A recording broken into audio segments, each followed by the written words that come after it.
So we see how habits connect to our experiences, and then we give meaning to those experiences, which creates then our beliefs and eventually our identity, who we are. So remember that small actions repeated every day create big results. Hello everyone, it's Anna here, your well-being friend. This is a continuation from my previous video where we talked about how change happens in our lives, and we learned that change happens through experiences, meaning, beliefs and identity. And so in today's video we're going to talk about the habits. Because where do new experiences come from? Well, one answer to that is habits. Every habit is an experience-generating machine. So in more depth, we're going to explore the following question. If habits create experiences and experiences create beliefs, then what habits create the stronger evidence for becoming the person you want to be? And what's the science behind those habits? Why do these habits work? Okay, so I'm going to break this down into 4 groups. We have the mindset habits, we've got the physical and nervous system habits, we've got the environment habits, and the identity habits. Okay, a quick disclaimer, the research I have done is based on podcasts I've listened to, books I've read, my own experiences, and AI. Okay, so let's dive into part 1, which is the mindset habits, or the habits that change how you think. And the examples that we have here are gratitude, journaling, reflection, meditation, and reframing thoughts. Essentially, these are the habits that change how we interpret the world. So if we start with gratitude, what experience does that create? It creates a greater awareness of what is already going well, and it gives us optimism.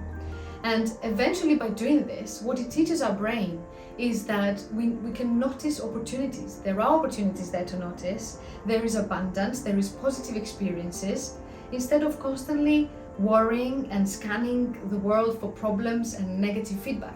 Now, journaling, the experience that creates is mental clarity by getting thoughts out of our head and into paper. And that teaches our brain eventually, by doing this, to organize emotions, to process our experiences, and to take our time and think more objectively. Now, reflection, what experience does that create? It creates space to learn from our experiences instead of simply repeating them. Because reflection teaches our brain that every experience contains feedback. Now, meditation, what experience does that create? It creates a sense of calm, of presence and control over your attention.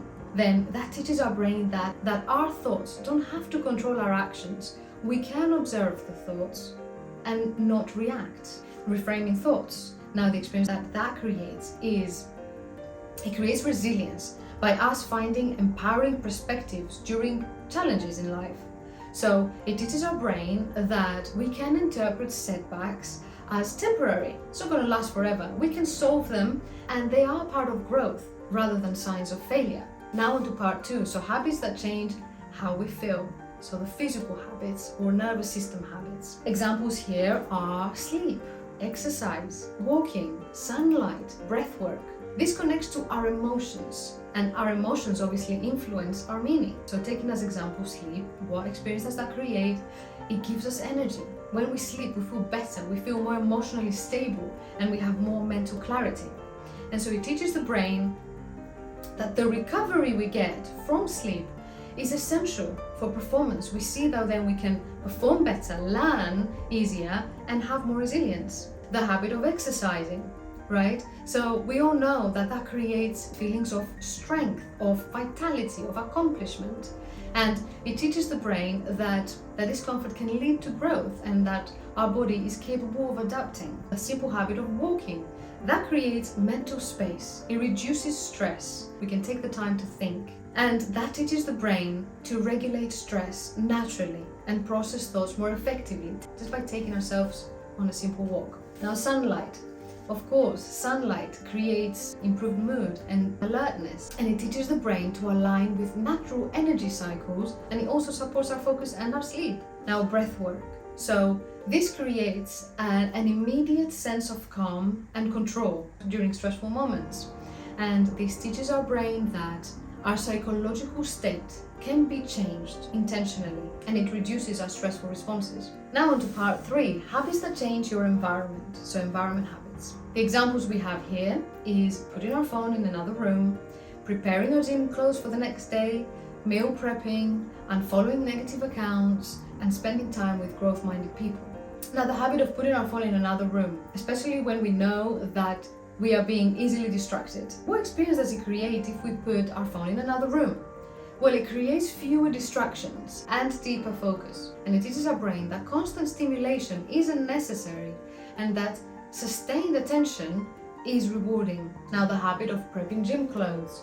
What experience does it create? It creates an easier transition into exercise by removing the friction of having to go through choosing our clothes, our gym clothes, of having to make choices. And this teaches our brain that preparation makes consistency easier than relying on motivation alone. Now, the habit of meal prepping. It creates convenience, healthier choices, and reduced decision fatigue. And that teaches our brain that success is easier when good decisions are made in advance. The habit of unfollowing negative accounts creates a more positive and intentional digital environment. And that teaches our brain that your attention is valuable and should be protected from unnecessary negativity. Now, spending time with growth-minded people, what experience does that create? So it creates encouragement, accountability, and higher personal standards, because it teaches our brain that growth, learning, positive habits are normal and achievable.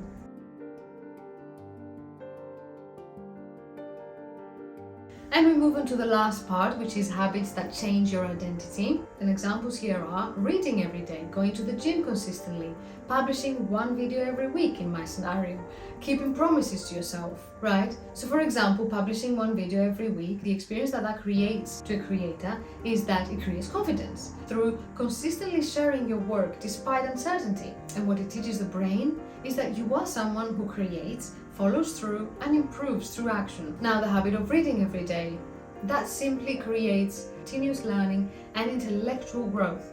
And what it teaches our brain is that learning is part of your identity, not something you do occasionally. Now, going to the gym consistently, the experience that creates is evidence of discipline, of strength, and of self-respect. And it teaches the brain that you are someone who prioritizes your health regardless of motivation. Keeping promises to yourself, that creates trust, confidence, and integrity with yourself. And it teaches the brain that your commitments matter, reinforcing the identity of someone who follows through consistently.